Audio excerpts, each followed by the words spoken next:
Please please সবাইকে অনুরোধ করছি, সবাইকে অনুরোধ করছি, সাংবাদিক ভাইদের অনুরোধ করছি, প্লিজ আপনারা ধন্যবাদ, আপনাদের ধন্যবাদ, প্লিজ সাংবাদিক ভাইদের অনুরোধ করছি, ধন্যবাদ।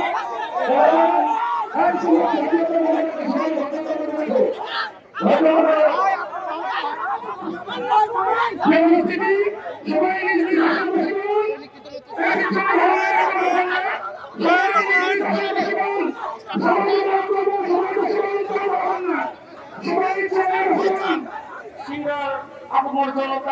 আমরা যারা এখানে চোখে আসছি সবারই কন্যা মহাশ্বাস মুহতারাম, সমাজের পরিবর্তন হবে, সমাজের পরিবর্তন হবে, কিন্তু কারিগর যে ঐশী বাড়ি